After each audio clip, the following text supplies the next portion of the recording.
The United States Navy is at risk. Right now, this very minute. Wave after wave of unwanted intrusions capable of striking anywhere on the planet, including right here at home. The probes are invisible, but they could potentially cripple our forces with as much devastation as any bomb or missile. This is all occurring in cyberspace, the worldwide domain where communications, intelligence gathering, kinetic operations, logistics, and command and control can be threatened at network speed. But the U.S. Navy stands ready to repel this threat and to maintain superiority in this new operational domain. The cyber warriors of U.S. Fleet Cyber Command and U.S. 10th Fleet help operate and assure the security of Navy networks around the world, providing powerful cyber capabilities necessary for warfighting superiority across the full spectrum of military operations. Any entity with access to the internet can operate in cyberspace, including criminals, terrorists, hacktivists, and nations large and small. As vast as the internet has become, cyberspace is even larger, with virtually all commerce and communications passing through electronic networks. From GPS systems to wireless phones, credit card scanners to automatic climate control systems, and the U.S. power grid, all are vulnerable to cyber attack, and so is our military. Each day, the Department of Defense alone receives 6 million probes. The traditional operational domains of maritime, land, air, and space have definite boundaries that separate one from the other. But a fifth operational domain, cyberspace, crosses all domains. Cyberspace is where the battles of the future will be won or lost. 10th Fleet is no stranger to unconventional missions.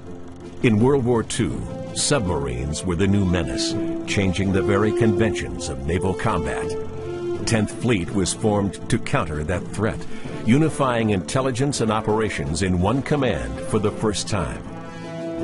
Today's 10th Fleet continues that tradition.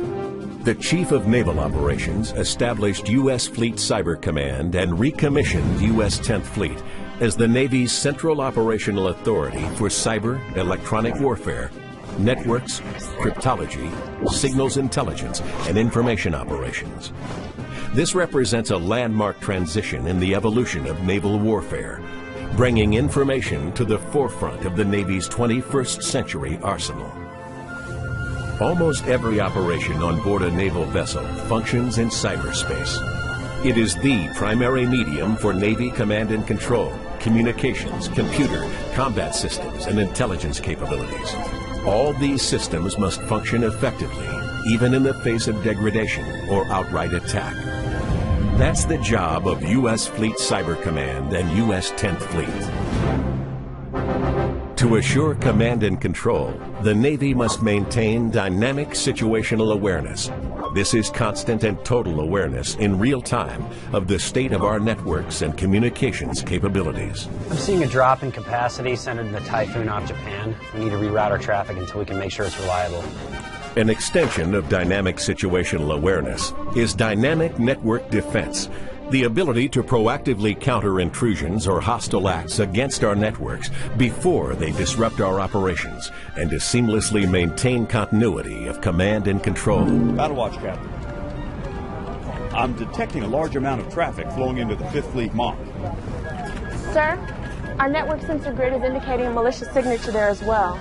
I believe they're probing our premise router and are getting ready to launch a denial of service attack. Block an incoming source IP address and have intel pass it to U.S. Cybercom J2. Yes, sir.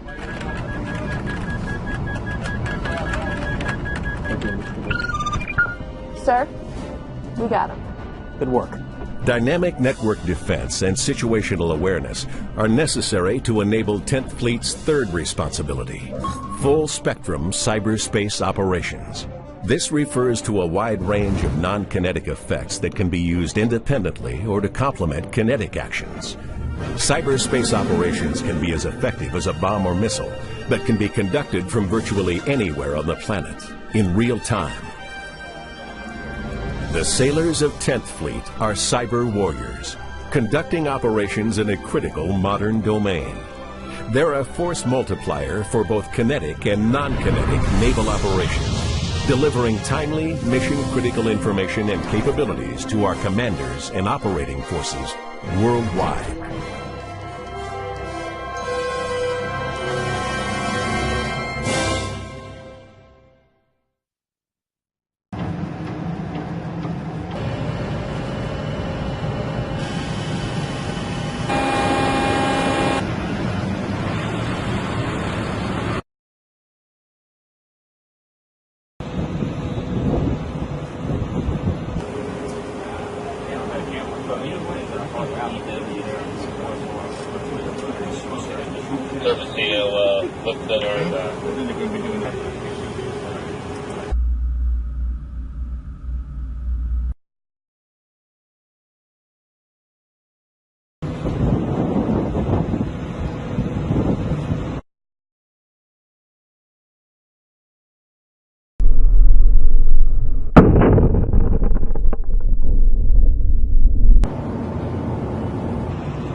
Come back away from 5-1, or they're going to illuminate down there tonight.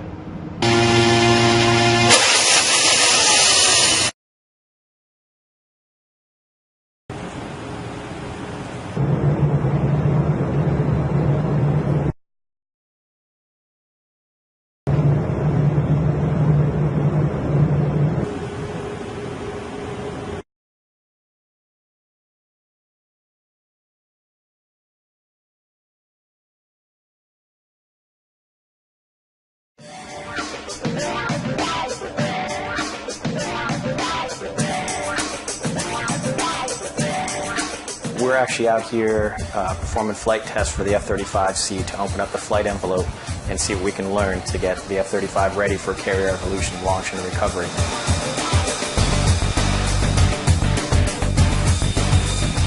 The difficulties of maintaining this aircraft on Nimitz is that, one, it's the first time we've ever brought this type of aircraft aboard. With the training that we go through, we have to go very slow to ensure that every step is done safely.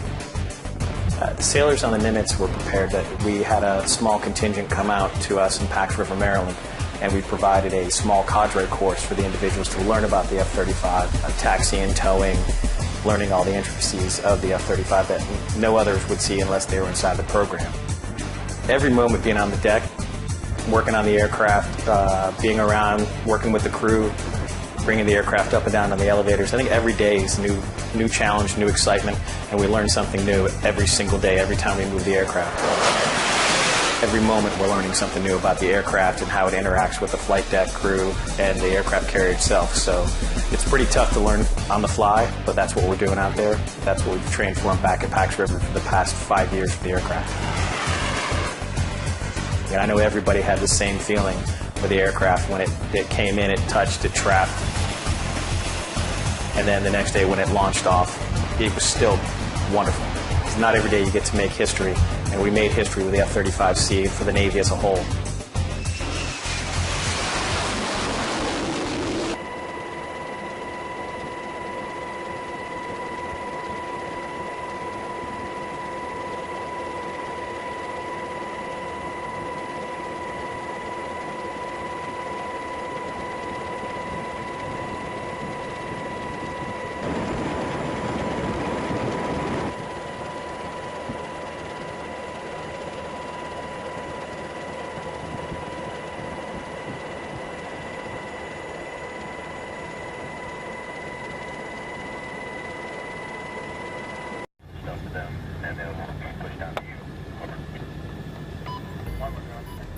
Over the past decade, I've watched American troops operate on the front lines of war in Iraq and Afghanistan, both as a U.S. Marine and later as a journalist. During that time, two things have struck me. First, Americans have developed a low tolerance for seeing their soldiers return home in coffins. And second, soldiers are surrounded by an overwhelming amount of new technology. It's now part of their everyday lives. These two trends are shifting the way the U.S. fights its wars. The Pentagon is currently building an army of what it calls unmanned systems. It's their fastest growing arm of development.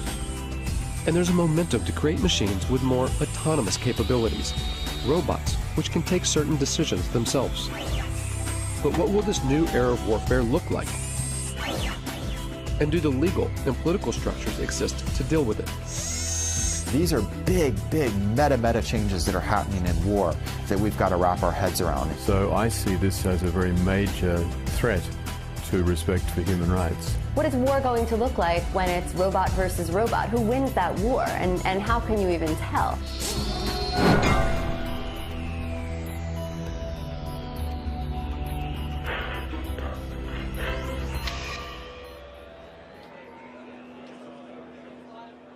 This is the largest gathering of robotics companies in the world.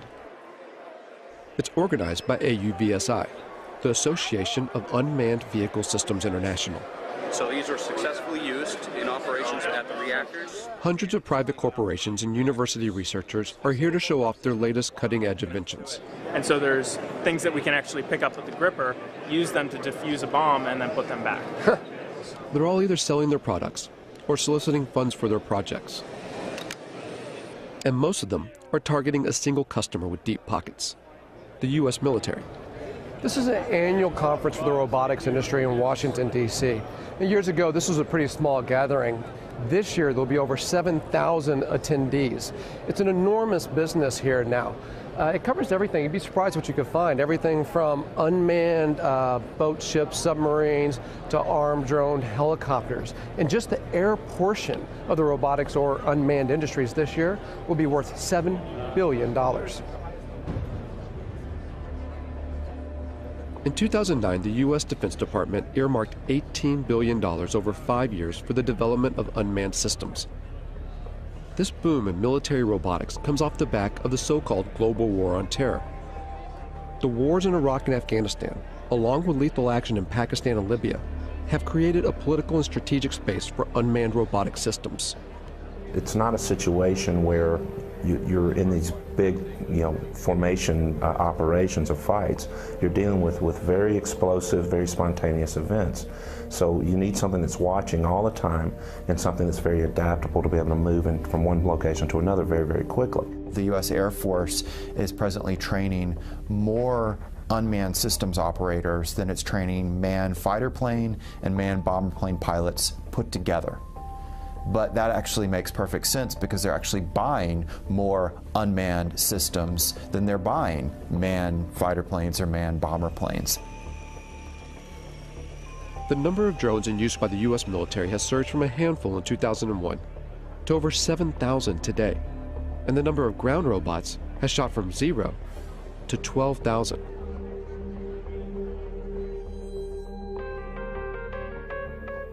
When you start to take a look, the amount of robot research funded by the U.S. military is astonishing.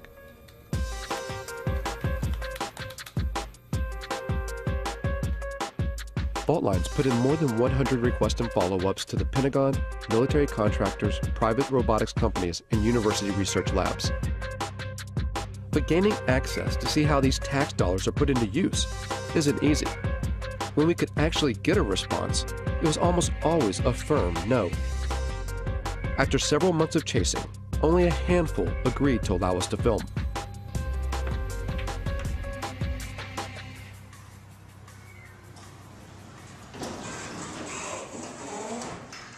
Tardec was one of them. It sits on a base just outside Detroit, Michigan. If you just want to try it out, drive. Seriously? That's it. An Army research facility from World War II. It used to build tanks. Wow, look at that. Now much of their work is dedicated to robotic technology. What we're looking at here at Tardec is unstructured environments.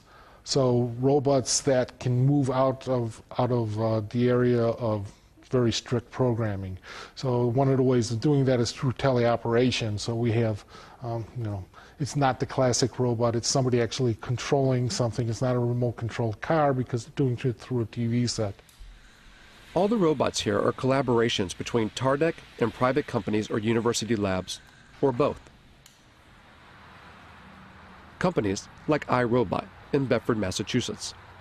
This is the home of the PackBot, one of the first ground-based robots the U.S. military adopted after 9/11. Thousands are being used in Iraq and Afghanistan to defuse improvised explosive devices, or IEDs. The old way of doing business was to ask an individual, our sons, our daughters, our brothers, our sisters, to mount up one of those heavy, cumbersome, hot bomb suits and literally to waddle out to go face to face with an IED.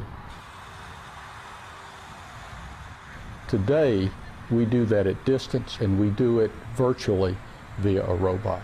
Much, much better way to do business. So the interesting thing about this one is light.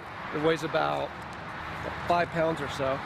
And here's what the military wanted. A robot that you could throw, say over a wall or something, and then look, it rights itself. And now you can see over that wall with the cameras on that robot. With video game-like controllers, soldiers can guide recon robots like this one to see over walls or defuse bombs. These ground-based robots add a buffer between the soldiers that use them and a potential threat, whether it's a bomb or a human enemy. But technology designed to save lives can be easily modified to kill. The step between putting a laser beam on someone's forehead, it's not a technological leap to then putting a bullet in their forehead. It's actually a legal political question. We feel strongly and ethically that there has to be a man in the loop.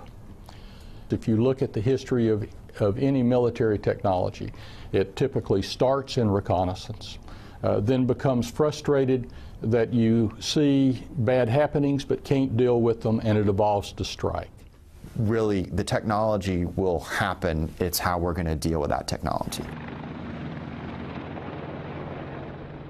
While the idea of arming ground robots still seems taboo, in the air, it's a line that has long been crossed. At a Utah Army testing facility, the military has invited members of the media to a display of its unmanned aerial systems. We're going to showcase that entire package for you here today in a way that I think is going to really resonate with you once you see what's inside and behind the curtain. It's the largest drone demonstration the U.S. Defense Department has ever allowed to be filmed. As the drones fly overhead, journalists watch the mock operation from inside a hangar. From 7,000 meters in the air, the Gray Eagle hunts its target. 8-9, Overlord Maine. Maintain eyes on that truck. It's estimated that the Pentagon will invest nearly $37 billion toward drone development through 2020, advancing unmanned systems more than piloted aircraft. Oh, I think it's fundamentally changed warfare. I think it's fundamentally changed the way we operate. I think eventually it's going to fundamentally change the way we live in the United States. And now we have a technology that allows you to carry out acts of force without having to think about some of the consequences, the political consequences of sending sons or daughters into harm's way. So in my mind, the barriers to war in our society, they were already being lowered. Now we have a technology that literally takes those barriers to the ground. Apache 17, track target 2. All of which make it such an attractive tool for the U.S. But drones are some of the most controversial weapons in the American arsenal, particularly in their use for targeted killings, a phrase first termed under the Bush administration's so-called War on Terror, to use lethal force against specific individuals. It means killing people, often outside official war zones. The program has been ramped up under the Obama administration. In places where there would be very serious geopolitical ramifications and the ramifications of American lives being placed on the ground in those dangerous situations, the drone appears like a silver bullet. Pakistan has borne the brunt of this silver bullet. And it's all secret. The CIA, not the military, runs the Pakistani drone program. The CIA is not required to offer any information about its operations, how it selects its targets, who's in charge, and how many people are killed. And the Obama administration will not officially discuss the CIA drone program, not even to confirm or deny its existence.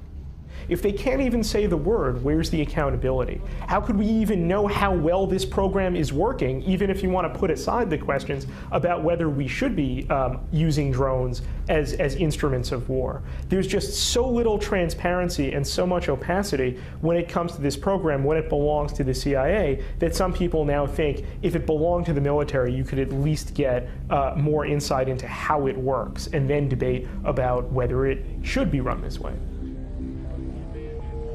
Reportedly, civilians and private contractors control the CIA drones, pushing a button from their offices thousands of miles away in Langley, Virginia. At the time this film was made, there have been 308 drone strikes reported in Pakistan since 2004.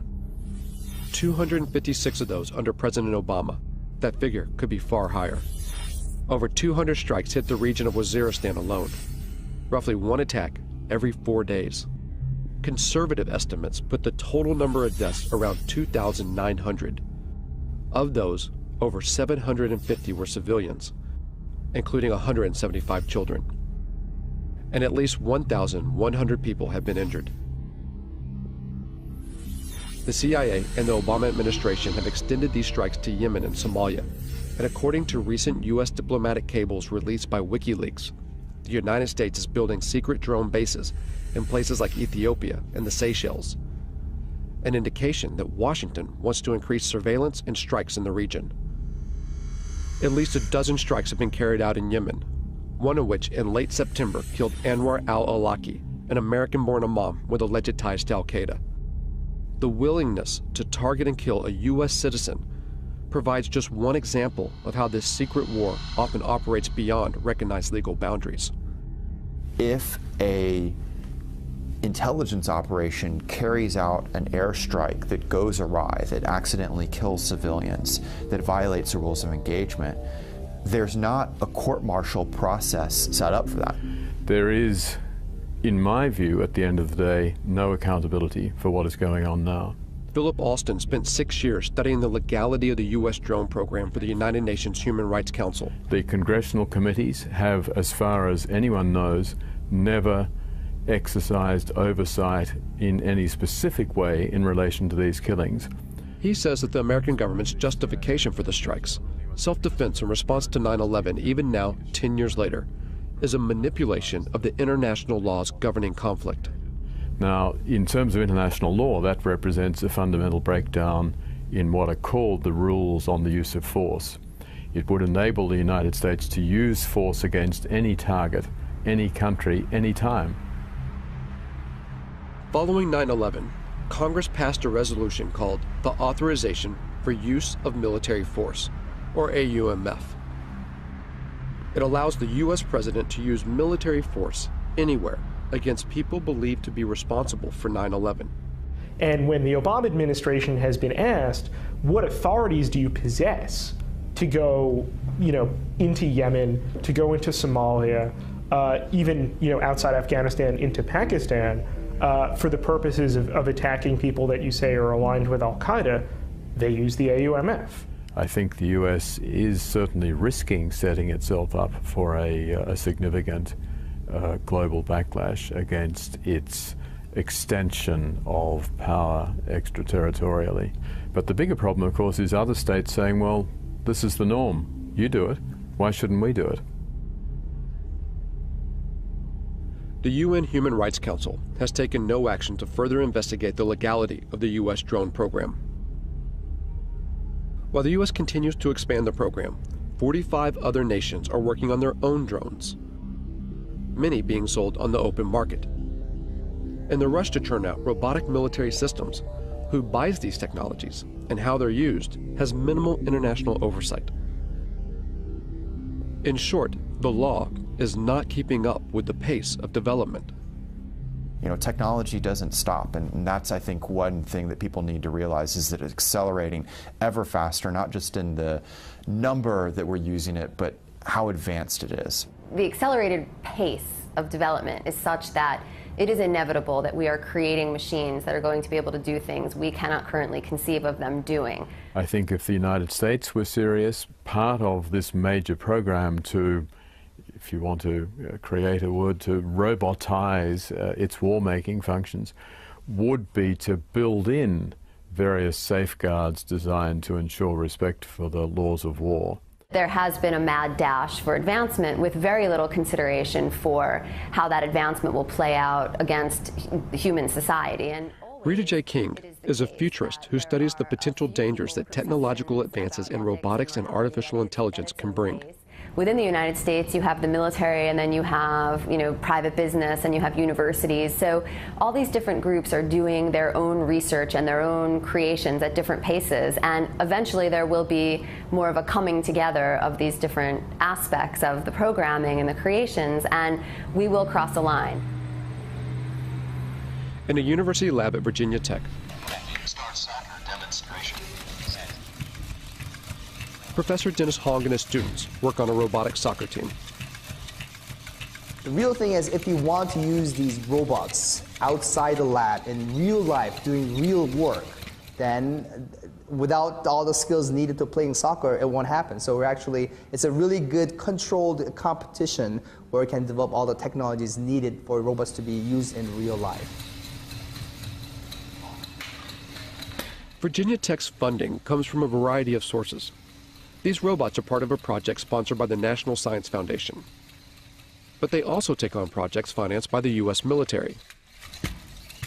So as a research lab, the technology we develop, we want the society to be using our technology. Of course, many of our robotics projects, most of them, if not all of them, are to help the society. But here they recognize that a technology's ultimate use is unpredictable.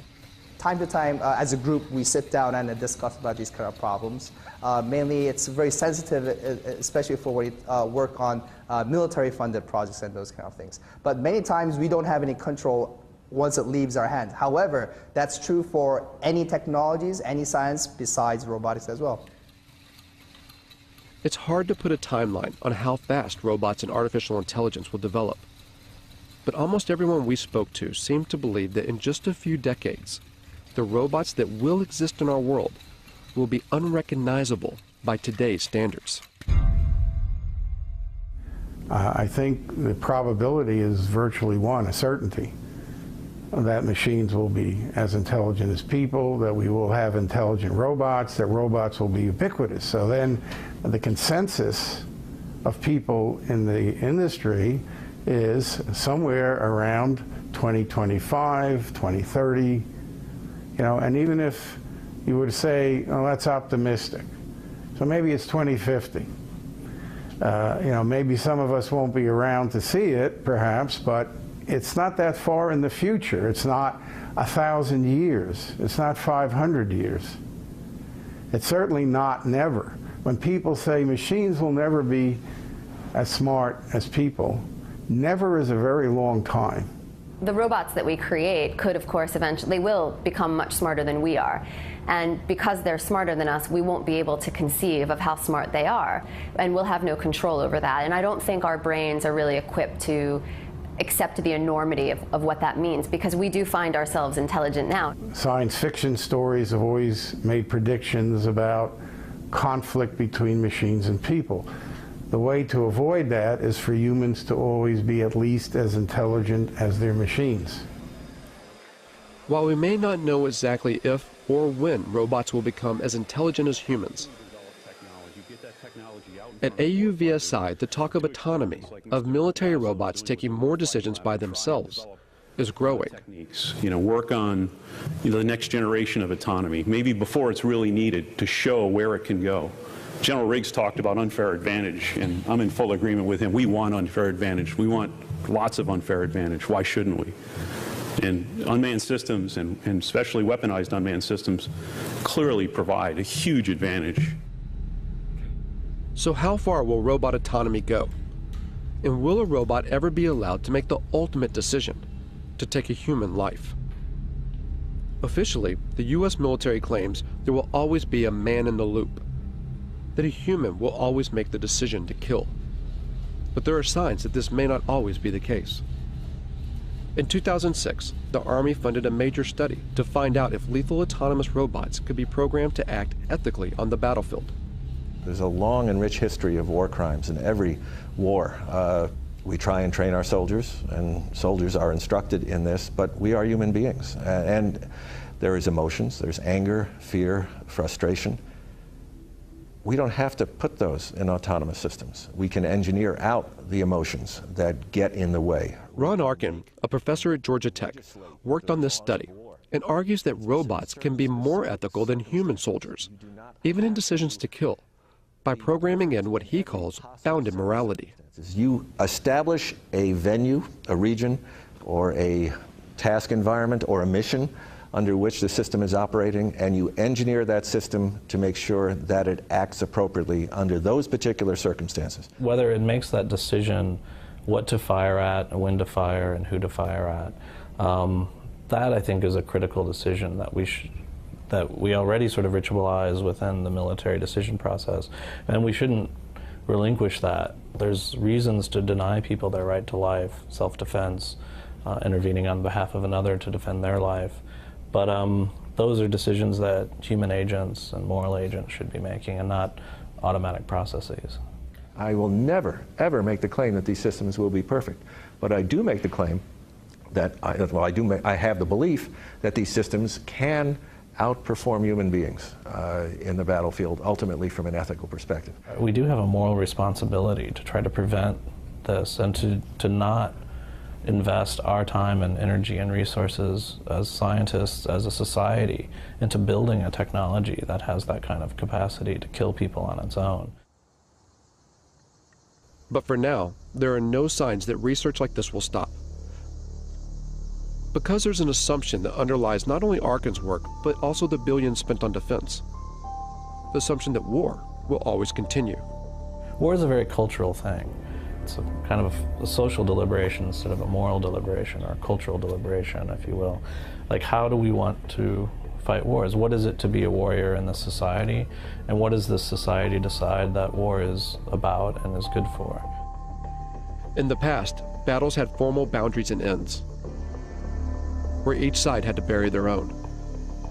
But as more robots go to war on behalf of humans, what stake does society hold? As killing becomes more automated, does it make war all too easy?